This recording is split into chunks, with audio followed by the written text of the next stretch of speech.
Hello and welcome to Atop the Light Bulb where bad lights burn out. Well, now that March of the Titans is over with, I feel the need to do something that's been heavily requested by my fan base, and that's to review this $20 lamp from Target. Now, this particular lamp, as you can see... Meanwhile, in a parallel universe...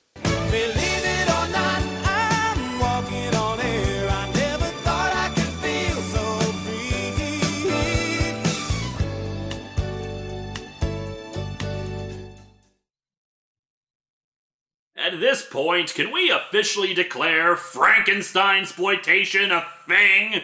We've got Lady Frankenstein, Frankenstein Island, Frankenstein 1970, I Was a Teenage Frankenstein, Frankenstein's Castle of Freaks, Frankenstein Conquers the World, Frankenstein's Daughter, Jesse James Meets Frankenstein's Daughter, Blackenstein, Vampire Girl versus Frankenstein Girl. I never realized that Frankenstein was more popular than Bruce Lee for shoving their name into a title that has nothing to do with them.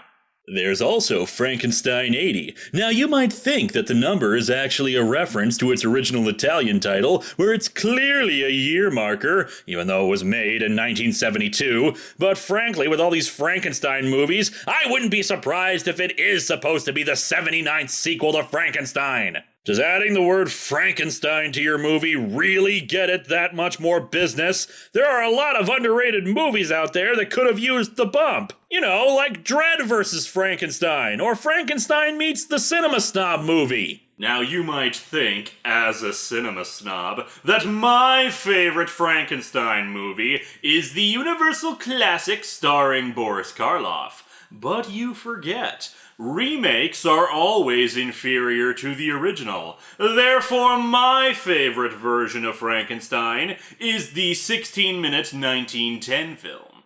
It also featured my favorite actor to play the role, Donald Pleasance. Unfortunately, I'm not reviewing a good Frankenstein movie. No, I've got Frankenstein Meets the Space Monster.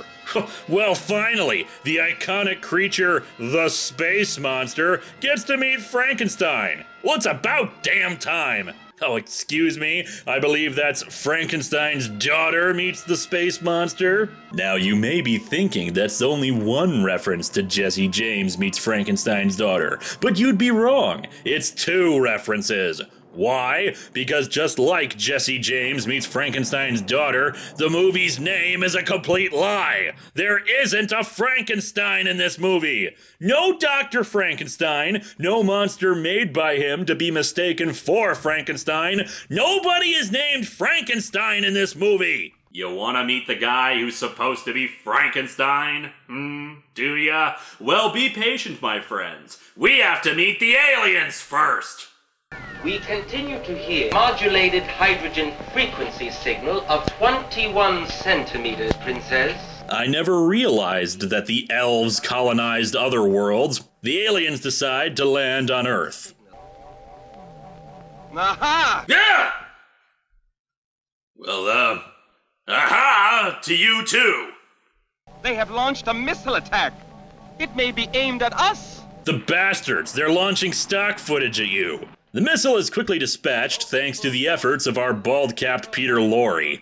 And now, maximum energy. Maximum power. Over to our heroes for a second on their way to NASA. Hey, have you squeezed enough people in back there? I especially love how the general there is apparently sitting in that woman's lap. Come on, guys, save some room for Hitler's head. How are you doing, Miss Grant?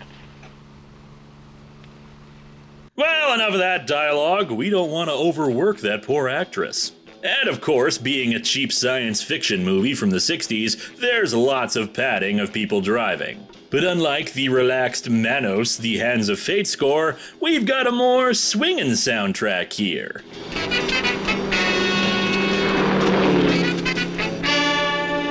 But if you want to add a little flavor to your soundtrack, don't worry. A James Bond movie could break out at any second.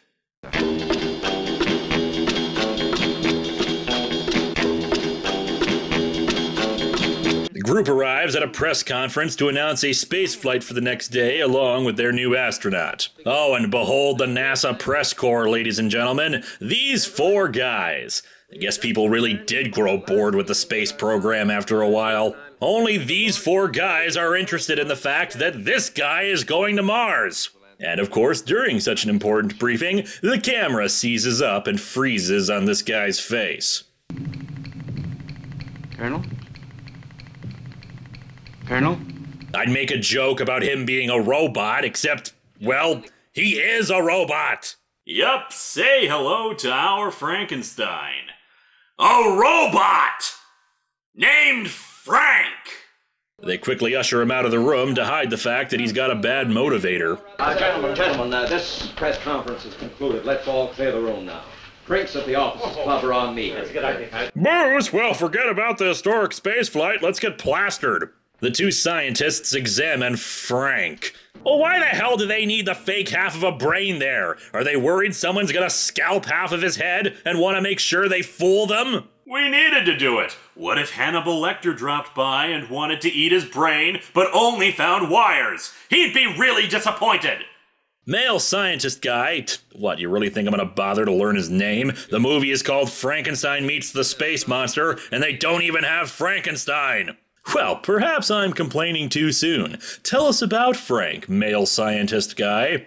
We have here, for all practical purposes, a normal human being created out of normal parts, transplanted, except for his synthetic skin and the electronic sensory control system, of course. So yeah, a completely normal human, aside from his tendency to red ring of death when he's trying to answer questions. Why not just send an actual person into space? We have plenty of men, good men, who are willing to risk their lives in space exploration. Exactly, risk their lives. Well, why risk one? Because it's not as cool an achievement if the first words on an alien planet are beep boop. Seriously, what the fuck? Hey, Cinema Snob!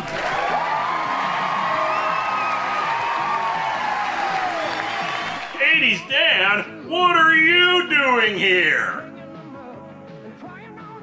Oh, I just stopped by to see if you had any batteries for Rob here. For the 9th time, I'm not letting you put your filthy, cocaine-riddled hands anywhere near my ass. Oh, Rob, you so wacky. I mean it, goddammit. I'd sooner play a Sega Genesis and allow you to replace my batteries. Oh, Rob, you don't mean that. And where the fuck is that music coming from? Is that the theme to Hawaiian Heat? Oh, Rob, I don't know. I just know I smoked a lot of cocaine this morning, so I can't even hear it. Bye. And Dan, is it just me, or did you put on a lot of weight recently? Well, that was an intrusive cameo. Hope we don't get any more of those.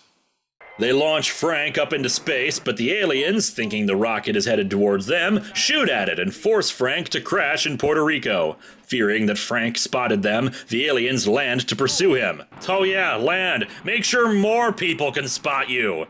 And that's what happens. A hunter sees the giant Epcot golf ball land, and they have to kill him with their whammo air blasters. Wait a second. Martians? Whammo air blasters? Are these aliens on a mission to kidnap Santa Claus? Well, crap, why didn't they call this Santa Claus Meets the Space Monster? Why not? It's just as accurate as the Frankenstein title. Speaking of, our android buddy runs into one of the Martians and manages to fight him off, but not before half of his face is hideously scarred. And there you go! Two-Face Meets the Space Monster! Any other title would have been more accurate than Frankenstein! These scenes with the alien bridge are weird, too. They never look at each other when they're talking. It's like they're reading off cue cards next to the camera. Or they're actually Minnesotan aliens. The aliens decide to accelerate their plans after this guy, who has an even worse bald cap than child molester Von Giggly,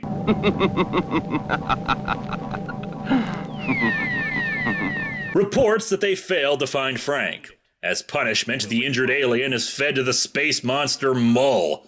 Ugh, so this is what you'd get if Chewbacca screwed a Klingon and an Andorian. A good chunk of this movie is padding, of course. If it isn't scenes of people driving or military stock footage, it's scenes of Frank stumbling around the desert and occasionally menacing people. and then just giving up because a woman screaming annoys him enough to drive him off. The alien princess and the head elf, Dr. Nadir, explain to the rest of the aliens what's going on back on their homeworld. The lucky ones are dead. Of the others, some will go mad. The others will slowly rot away and die in gradual agony. Ugh! Glenn Beck's new show is weird. We have won the war, but we have no women. Oh, god damn it! Now this thing is Mars needs moms? Actually, I shouldn't speak too soon. There is another direction this movie could take.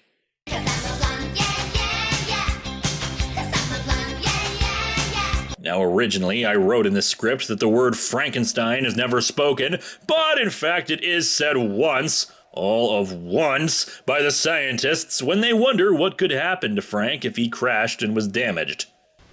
If he'd had any bad experiences, he might react violently out of his built-in self-preservation unit. Anything could happen. What you're saying is that he could turn into a Frankenstein. I don't know. If Frank turned into Peter Cushing, this could suddenly get good. The scientists travel to Puerto Rico in search of Frank. They should be happy. At least Frank landed in Progress Island, USA. Puerto Rico! Oh good, we can add more scenes to the padding. Aliens abducting women. Female scientist lady especially wants to get Frank back. Frank has become so real to me that I can't bear the thought of his being hurt. I think we all know what she's really saying. He was my boyfriend! At the very least, considering she was one of the people who first assembled Frank, we can assume that he did have an enormous Schweinstücker. You know, I get the feeling they didn't actually secure any filming permits, since all the people in the background stare at the camera whenever it passes them by. Oh, and yes, the scientists spend a good 2 minutes on their moped while a light Beach Boys tune plays. Because that's what we needed in our monster movie, light romantic music. Then again, I guess we did need a moped driving scene where this idiot gets them stuck in a puddle. This way. And watch out for snakes. There is so much padding in this movie that I just don't give a fuck.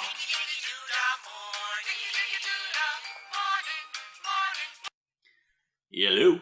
Ha ha ha ha ha ha ha! Well, if it isn't my old nemesis, the cinema snob, it is I, Bruce. I don't know who the hell you are! Wait a second, you sound dubbed. Kung-Tai Ted, is that you? You will give me back the avian ninja warrior, or I'll kill your cat, who I have held hostage here. My cat is just fine. I'm looking at it right now. Goodbye!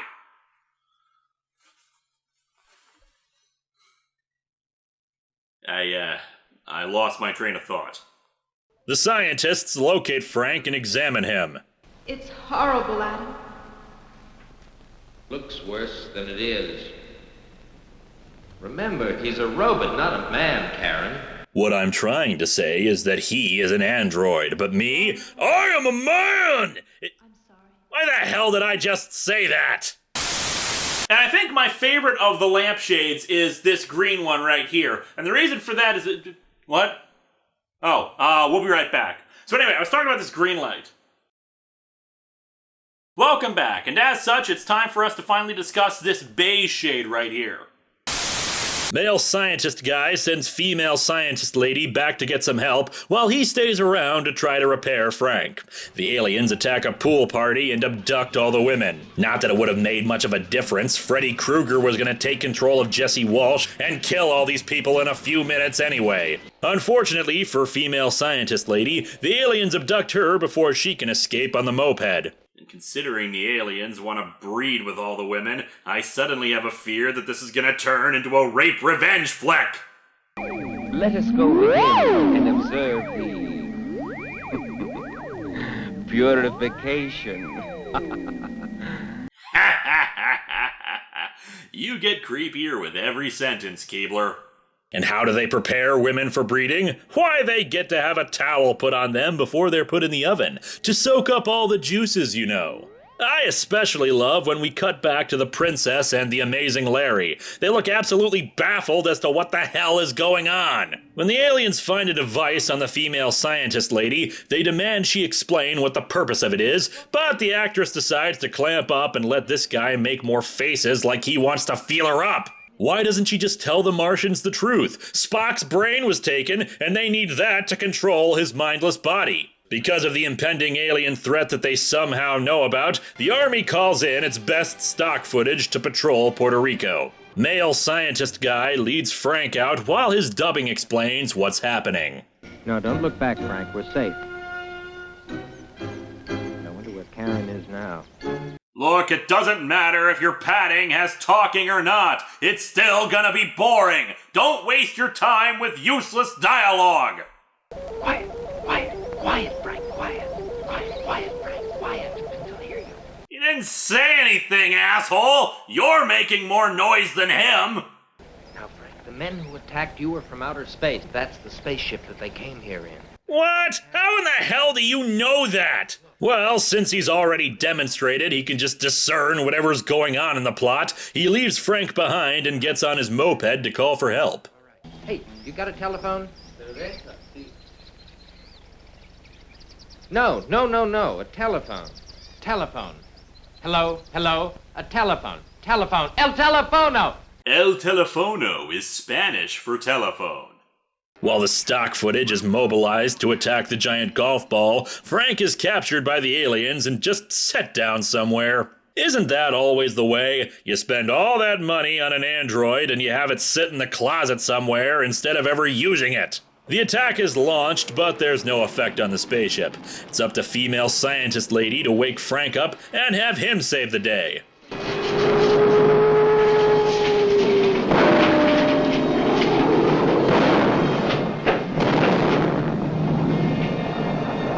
You know, when you make the aliens from Plan 9 look dignified, rethink your movie! Ugh, even in 1965 they had shaky cam nonsense. When Frank tries to free female scientist lady, the aliens unleash the space monster and hey, the two finally meet! He's still not Frankenstein, but I guess this is the closest approximation we'll get. I also understand why this isn't Frankenstein versus the space monster, since it's not exactly an epic duel. More like an epic, I can't see what the hell is going on! The alien ship takes off, but Frank, in a last-ditch effort, attacks the film's editor, which somehow causes the alien ship to explode and the credits to start rolling. That was the last 10 minutes of the movie, by the way, not counting the 2 minutes of credits where they just ride around on a moped, just in case you thought the pace of the movie had picked up. The film was apparently originally written as a horror comedy, but the producers kept pushing the writers to do more horror. The end result was, yeah, I have a lot of words for this film, but horror is not one of them. More surprising is the film's writing team. John Roddenbach, poet and fellow critic R.H.W. Dillard, and the late Virginia Poet Laureate George Garrett. The DVD released by Dark Sky Films includes a booklet featuring quotes about the film, as well as George Garrett's story about the creation of the movie. According to IMDb, this was the only directing credit for Robert Gaffney, who was also apparently an uncredited director of photography on 2001: A Space Odyssey. If it's a pseudonym, I couldn't find a real name for him, but Wikipedia's link is apparently convinced that the same Robert Gaffney who directed this film is also a New York politician. I certainly hope that they're the same person. Clearly, someone who made a film like Frankenstein Meets the Space Monster is someone who I want to have making decisions that affect millions of people. I understand that this is a good specimen, Nadia.